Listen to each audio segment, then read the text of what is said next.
Do we really need LLM observability? LLM-powered applications are exploding in use, but costs, reliability, and user expectations are driving the need to make LLM observability a first-class citizen for engineering teams. These apps don't just break, they burn through tokens, they frustrate users, and they risk all sorts of compliance issues.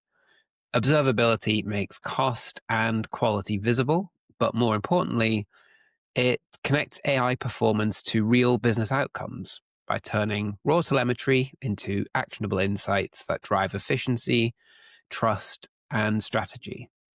Stick around for this episode of Operationally Intelligent, where I'm joined by Karthik from Langtrace, where we really dig into this topic.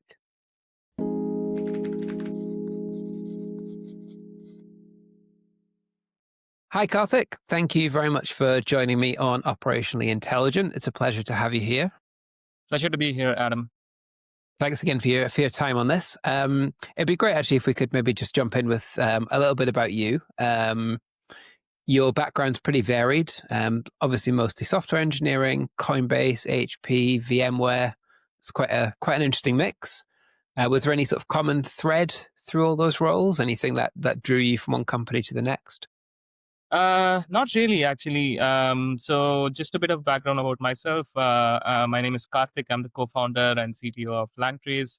In a nutshell, Langtrace is an open source AI agent observability platform based on top of OpenTelemetry standards. So prior to Langtrace, like you mentioned, I was at Coinbase. I was one of the first engineers that was hired for the nodes observability team. At Coinbase, it was slightly different in the sense that the primary goal of my team was to run and manage all the blockchain nodes that Coinbase was running internally. And because blockchain nodes are built by different open source foundations, they typically lack the standards that you generally see with respect to traditional software, where you have like protocols like HTTP, TCP, and so on. Since blockchain software is like completely rewriting all of that layers as well, observability as it stands cannot be easily solved with like day-to-day use tools such as Grafana or Prometheus. So that's kind of where we had this idea and we came out to start a company. But prior to Coinbase, I was at a couple more companies like VMware and HP. Uh, Predominantly, I did a lot of low-level software engineering, like core C++ work.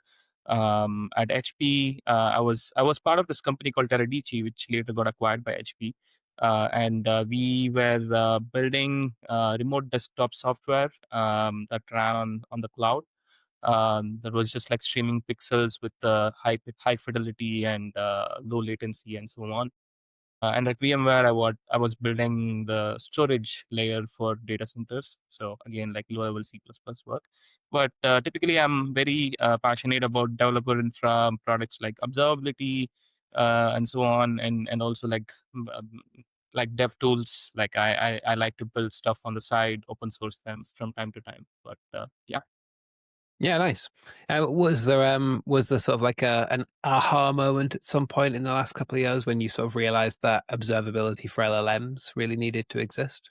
Yeah, it was. So, just a bit of history about the company. When we started with the idea of building purpose-built observability for blockchain because we came out of Coinbase. Within a year, when ChatGPT, like we started the company in August of 2022, within few months, ChatGPT launched and like it blew everybody's minds and so on. In the next 12 months, developers started picking up APIs from model providers to build AI into their products or like build completely new AI products. But at Langtrace, we were initially the company was called Scale 3 Labs. So at Scale 3, we were also trying to see how we can incorporate AI into traditional observability software. Like what, because the blockchain software is all open source. We came up with this novel idea to ingest all the open source code into a vector database, sort of like RAG, even before the term RAG existed. So put like AI on top of it and generate like unique insights based on the logs that the developer sees on their dashboard. So the end product was something like I see all the logs flowing on my observability dashboard. I don't know what these logs mean to me. I can just hover and have like AI summarize and figure out where exactly these logs are getting emitted from the underlying software. So when we built this feature, we were using at that time GPT 3.5, I believe. We launched it very quickly, and to our surprise, nearly 40 or 50% of our users said like it's delightful, and the rest of the folks said it's kind of like it's not working that well. Like it doesn't do what it's supposed to do. So we were kind of wondering like why this is happening, and we deeply thought about it, and we realized, okay, like AI is like black box and it's not deterministic and so on. So we need some kind of we were just like literally flying blind, and we wanted some kind of observability tooling around it. As observability experts ourselves, we kind of like built the initial version of Langtrace at that time as a OpenTelemetry based library in house, sort of like a duct tape solution where we were just tracking, like tracing all the API calls, and also not just the API calls to the models, but also the retrieval pipelines that were going into the vector stores. And we built out like we pulled together like a Grafana dashboard of sorts, and we started observing what was happening, like what sort of experience our users were having.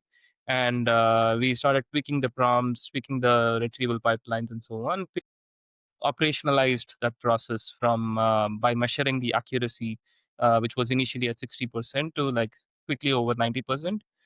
When we went out to tell the story to some of our founder friends and builders out there, like they were already tinkering with AI, and they said, okay, this is exactly the same issues that we are also running into.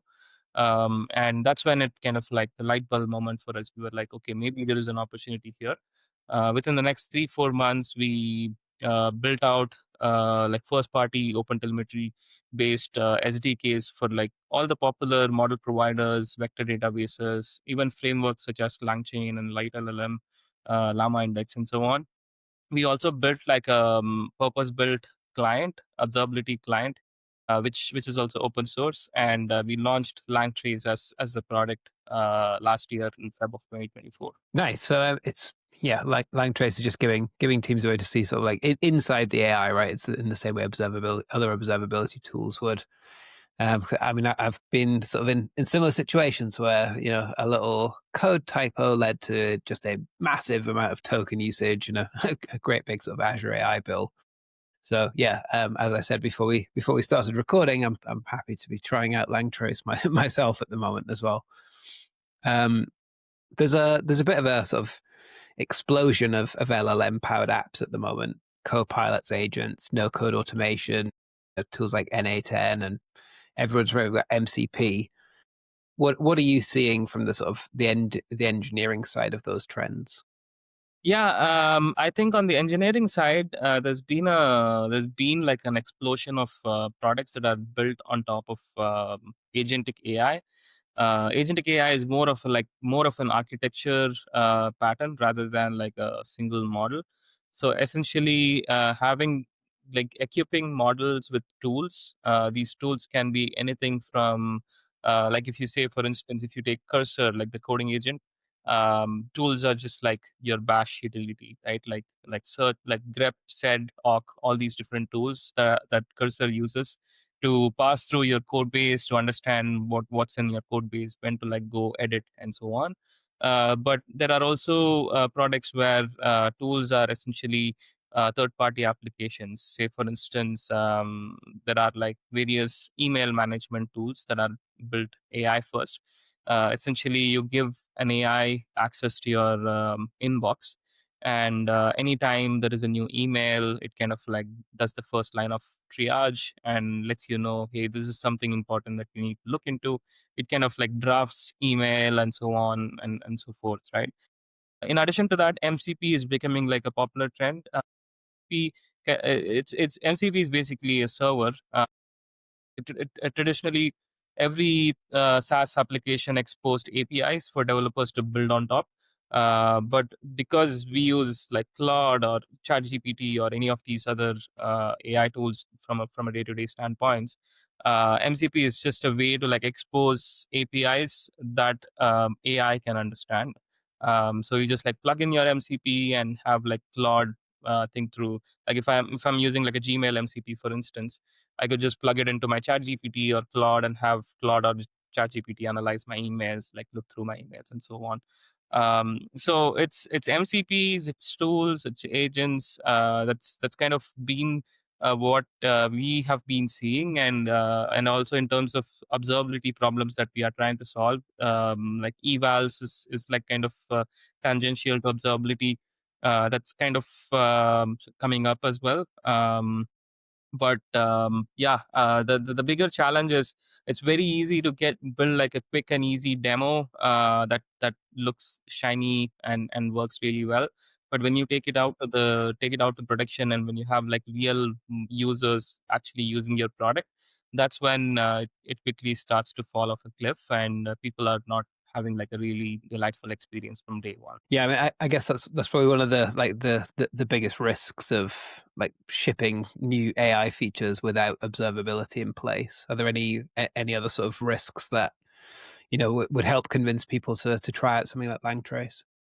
Yeah, so I think the major one is when you're building with AI, if you're like pre-launch, say for instance, you really don't need observability as much, because pre-launch all you need is whether it's working product or not, and the only way to like test that is just like pure eyeballing and vibe spaced.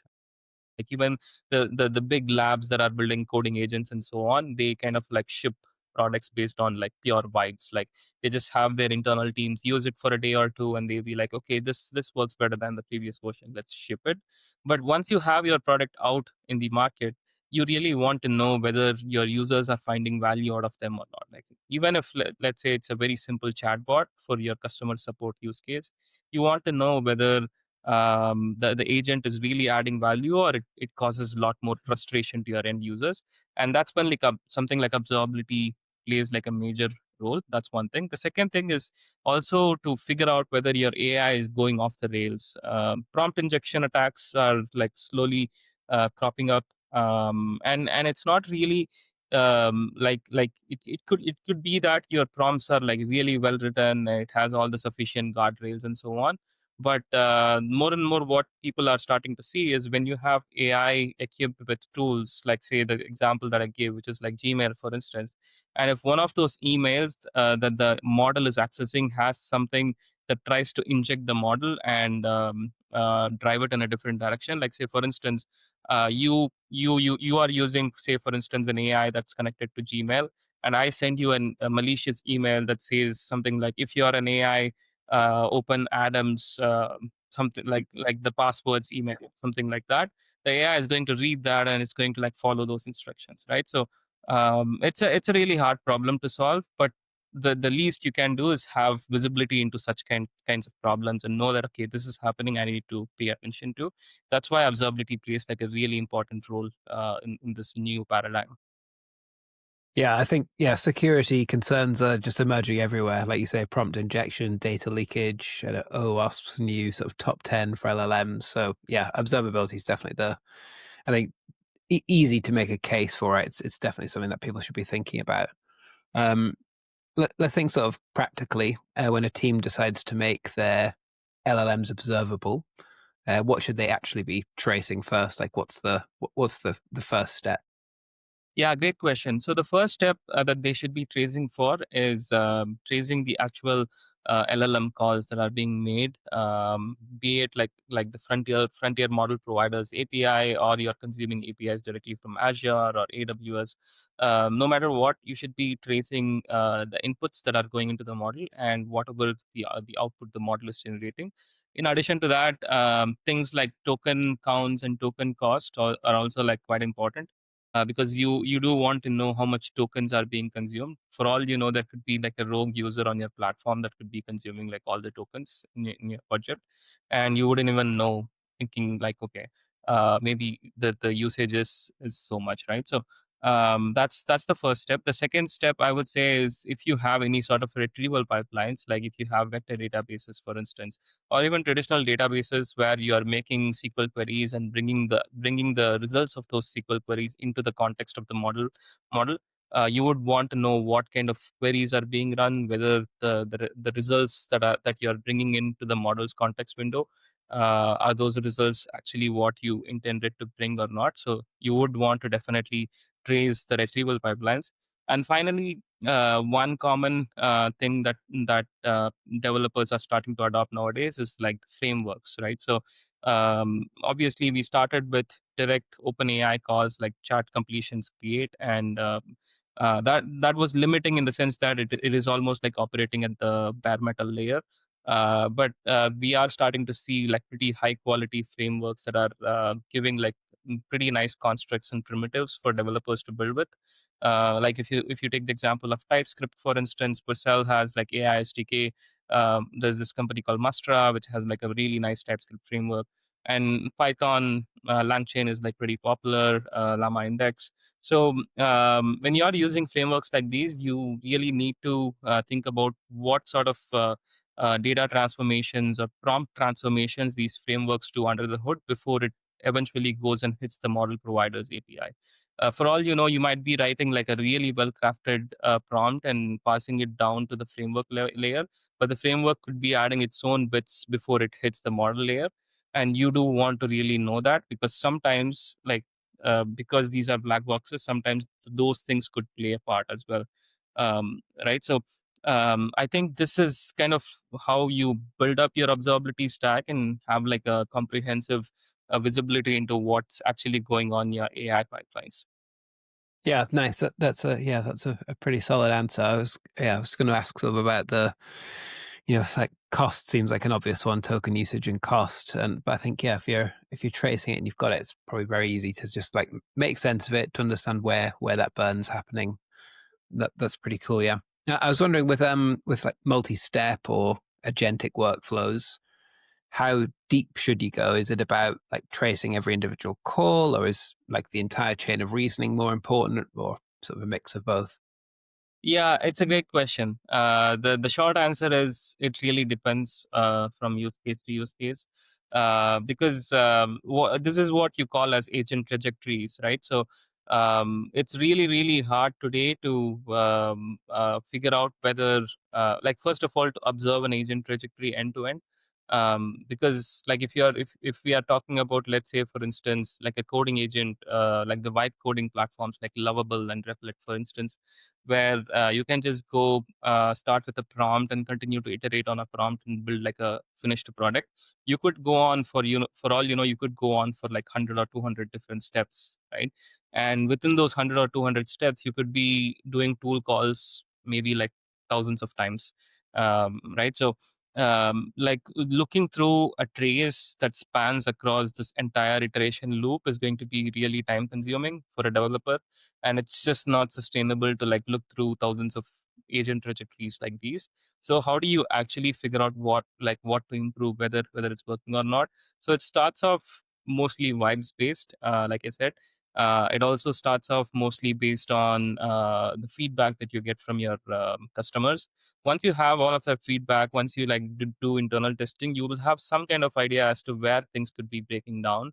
Like say it could be a subset of tools, or it could be certain class of prompts that are being passed, or it could be certain class of things that your customers are trying to achieve with your end product.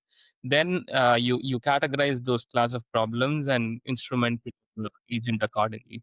So that way you kind of like optimize for more signal over noise. But again, it's more of a moving goalpost rather than like set it Right. and forget it, because like today you could be optimizing for like improving the accuracy on few parameters or few metrics, but tomorrow that could change. So what's really important is having like a flexible framework of sorts around your observability stack, such that it lets you move really fast and adapt to newer requirements, rather than trying to optimize and build your observability stack in a way where you optimize for a specific metric today, and tomorrow if you want to change it, it becomes like a huge technical debt. Yeah, cool. Yeah, I can imagine as well when people are sort of starting out with LLM observability, it's probably initially a use case is going to be focused on like quality, like hallucinations, accuracy, tone, Or maybe it's all about performance. It's about, it's about speed. It's about token usage. I'd imagine a really sort of mature strategy is a good mix of all of that. Yeah, exactly. So and also it really depends on the product that you're building, right? So, say for instance, if you are using AI to smartly generate titles for your videos, like for instance, take the example of YouTube, right? Have the AI watch the video and generate like a really catchy title for that video. And that's like a pretty objective metric that you can optimize for, right? So you can test your prompts pretty diligently for a problem that looks something like that. But if you're talking about like an agent where it not necessarily means that if the user goes through like a longer agent trajectory to build like a finished product, it may or may not mean good, right? So for instance, what if I'm using, say for instance, Replit, and I try to build like a product out of it, I go on for like 1,000 iterations over the span of next 7 days to build like a really good finished product I'm really happy about. The same could be the case for someone else who tries to build the exact same thing, but they try to build it within a day, and they could also be happy about it.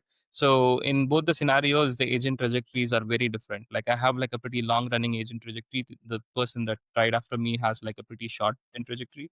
So you really need to figure out, like put on the hat and figure out what really matters to you. Like what does good mean, what does bad mean. You need like a pretty solid definition of that.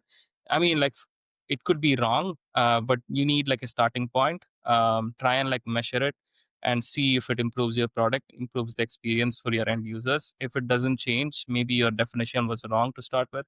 If it changes, then okay, like you are on the right track, right? So it's a moving goalpost. People are looking for silver bullets, like one shot products that can come in and like um, solve all the problems that I have with my AI pipelines. But the unfortunate answer here is that it doesn't exist, right? Like we are all trying to build that product, but it doesn't exist today. Sure, yeah. You mentioned OpenTelemetry. How does that sort of fit into the picture? Just for context, another conversation I had in this series again was about you know building on top of OpenTelemetry as a way to sort of keep things standard. Is that kind of the approach you've taken? Yeah, great question. So OpenTelemetry, for context, has existed for many years. It's like an open standard. What OpenTelemetry does is they have defined like a standard data structure of sorts for tracing applications. So the nice thing with OpenTelemetry is that like when you start emitting traces in that particular data structure, any observability product out there can consume those traces and help developers visualize them. It could be like the squad up, for instance, or it could be a Grafana, it could be a Datadog. It doesn't matter. So this kind of keeps the ecosystem open and doesn't lock developers into a specific platform. So if today if some of our customers are not happy with the dashboards that we provide at Langtrace, they can go to a different observability provider without having to change their data infrastructure, without having to like replace their instrumentation libraries and so on. So that's the biggest advantage of OpenTelemetry. And naturally, we wanted to adopt OpenTelemetry from day one because we have like two components to our product. One is the SDK, which lets you instrument your AI product. The other one is the client, which is like purpose built for observing AI pipelines. Our goal over there is like we don't want to compete with our competitors in traditional observability. Like we don't want to go after observing traditional backend systems or front end systems and so on. Our sweet spot is observing AI, which means we strongly felt that developers are going to adopt Langtrace, but also they are going to continue using whatever observability tools that they are using for observing their traditional pipelines. The nice thing with OpenTelemetry is that you can pass session IDs and so on to connect together different sessions. So whatever traces that you see within Langtrace, for instance, that could be AI specific. But if you would want to like tie it back to where it started from front end or like what happened on the back end, you could just use the same session ID and query on your like a Grafana dashboard, for instance. That's kind of how it started. In addition to that, OpenTelemetry also has the GenAI standard conventions, which I am part of. Within the GenAI conventions, we work together with companies across the board like AWS, Google, and so on.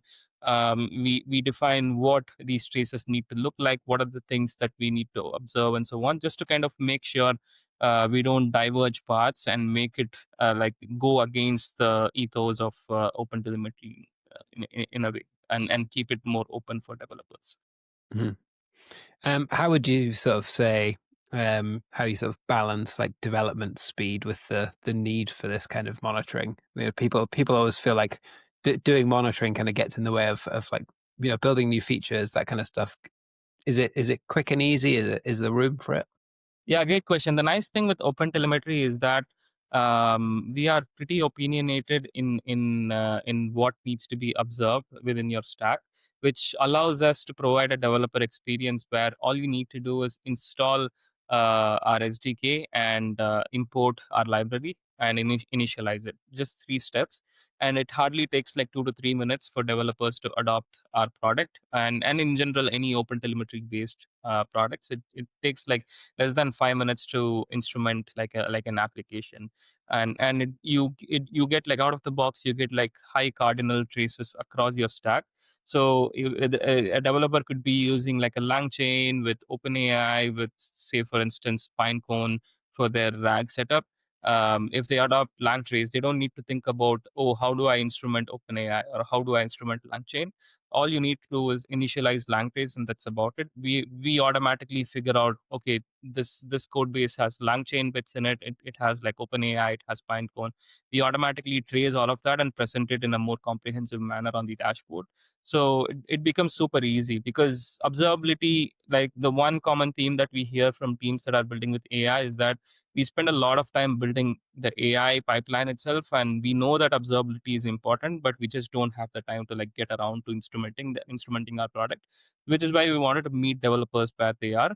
But obviously, the downside to that is like customizing and making, like if I want to instrument specific things within my code base, and if I want to like lower the noise and I don't want specific things, it's not as customizable with this approach, which is why we kind of like provide a lot more flexibility on the client side to like slice and dice your data and observe what you exactly need.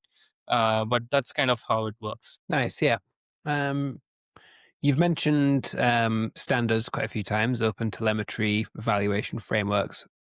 Why do these standards sort of matter so much for the future of AI observability?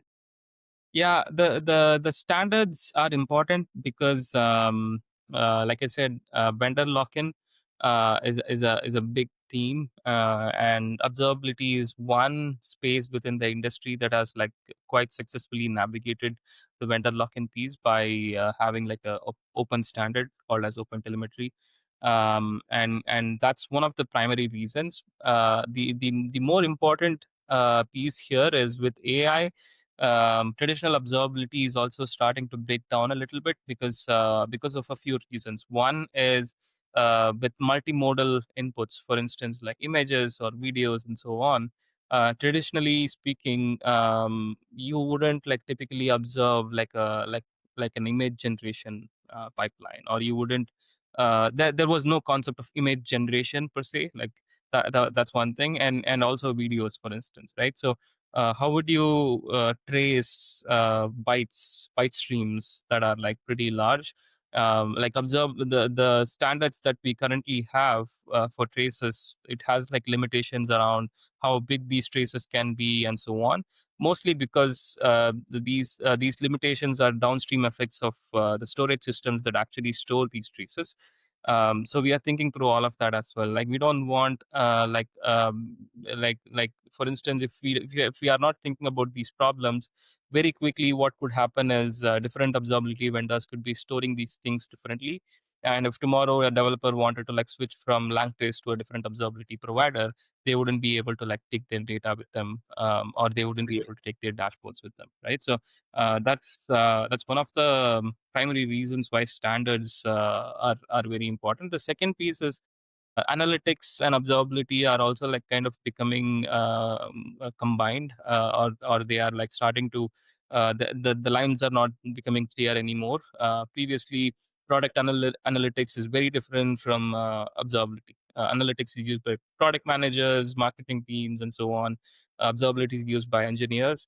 But those lines are starting to blur now, because what are you observing? You're observing API calls that are going into the model. So for a chat bot, it could be that entire conversation, for instance, and that could be super valuable for the product team as well.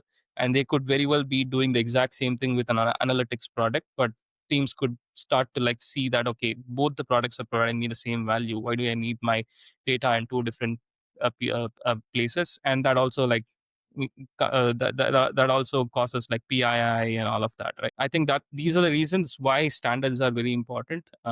Most important piece is like keeping it vendor neutral and avoiding the lock-in. Yeah, that's great. I mean, the last point as well sort of ties very very neatly into the whole point of this particular podcast, which is all about operational intelligence. That sort of growing trend of connecting observability back to business outcomes, like you just said there. The product managers and the engineers maybe are looking at the same data for very different reasons.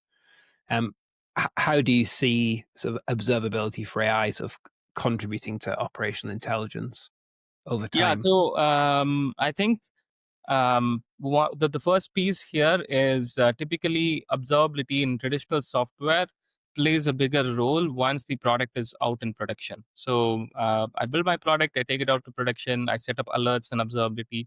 Something goes wrong, my pager duty goes off, and I go jump in and fix my issue. But right now, with AI, observability plays an important role during the development cycle itself, because like when you're building with AI, the biggest challenge is like predictable outcomes from AI, right? So that doesn't happen immediately. So you do need some kind of an observability tooling to like figure out, like identify patterns and so on, so that you can go fix either the prompt or your retrieval pipeline or your setup and so on, right? So once that happens, obviously, like when you take your product out to production, you continue to observe those traces, and again you go back and you realize, okay, these are the corner and edge cases. It's sort of like a game of whack-a-mole. You just like operationalize that game pretty tightly, and it needs to be quick, right? So if your users, if 70 or 80% of your users are like falling off and they are not finding value, you want to go back and fix your prompts or whatever that needs to be fixed as quickly as possible, so that you don't churn very quickly, and this loop needs to be really quick. So it starts out with observability, you and then like quickly becomes things like, for instance, observability data is the trace data that you get from observability tools is a really good source of data sets Hmm. for further fine tuning or running evaluations on top and so on. So one other common theme that we have seen is teams that use observability, they take it out to production. There is like another team that is like constantly labeling all these traces in house, and they kind of like filter out the bad traces and take all the good traces, download them as data sets, convert them to like the Parquet format or JSON L format. They run like fine tuning loops to their model and deploy the new model out, and they continue to do that until like until they can push the accuracy closer to like 95 96%. That's one thing. The second thing is like running evals. Instead of doing like fine tuning, they take all the data sets, they label the data sets, and they try to like measure how good their product is, and they continue to do that. And they would have to operationalize this thing. Like it's not like once I hit Sure, 96%, yeah. it's done, right? So do you think we'll get to a place where we're not just sort of like tracing token usage, but we're sort of genuinely tracing value, right? Understanding whether AI workflows are actually delivering business impact, not just the technical stuff. Yeah, great question. I think we will get to that place. The key thing that everyone is trying to figure out is how can we minimize the amount of manual labor that's needed to like understand whether it's adding value or not. Obviously, there are approaches, for instance, where you can use more higher proficient reasoning models to look at your traces to tell you exactly whether it's adding value or not. but again, like how much context you provide and so on, that in itself becomes like an AI engineering problem again, like having LLMs as judges for your phrases. But we will get to that place for sure. We are also like playing with a bunch of ideas in house at Langtrace as well. Like, what if you could run like batch inference on all your trace data that is stored in your events data store, to figure out whether these traces are good or bad based on the criteria defined by the users. So there are various techniques people are playing with, but we will get there eventually. Nice. But I guess just as a sort of closing question, how do you see, let's say, LLM observability becoming a foundation for trust, both for like engineering teams, but also for those you know execs making the decisions about their observability strategy? Great question. I think, like I said, observability data is becoming super important, not just for engineering, but also for the product teams to generally understand how well their AI systems are doing. So, what's the biggest gap between this data and becoming super valuable is how good of a client that you're building, and how flexible these clients are with respect to adapting to different functions within your organizations, right? So and like I said, the lines are blurring between traditional product analytics versus observability, especially with respect to AI. So teams that are building products that are AI native, AI first from day one, that's where that's kind of where this transformation will start to happen, and eventually it's going to like percolate to other parts of the industry as well. Yeah, nice. Is there any sort of one key takeaway or piece of advice you'd want listeners to remember when it comes to AI observability? Yeah, I think one key piece I would say is look at your data, look at your observability dashboards. Like, setting up observability is one thing, but then like after you set it up, you need to look at your data on a daily basis. There are no easy ways to automate looking at your data. At least in the initial days, you want to understand how well your product is doing, whether it's a chatbot or something more sophisticated. Hmm. Figure out a way to observe your data. Great. Thank you very much for that. Where can people go to learn more about Langtrace? GitHub, website, Yeah, talks? Yeah, you can go to langtrace.ai. That's our website. We have our GitHub linked over there as well. Again, contributions are welcome. We are a pretty small team, and try it out. Try it out. Let us know if you have any feedback. And you can reach out to me on LinkedIn or X. I'm pretty responsive. So, and you can also reach out to me directly through our website chat. Usually, I'm the one who is like responding to those things. Good stuff. Well, thank you very much for your time, Karthik. It's been really, really, really great talking to you about this. Like I said, it's something I'm working on right now, so I'll definitely be in touch with some feedback at some point soon, I'm sure. Thank you so much, But yeah, Adam. Yeah, yeah. Thanks for joining me, and thanks to everyone for listening. And we'll catch you next time. thank you. Bye bye.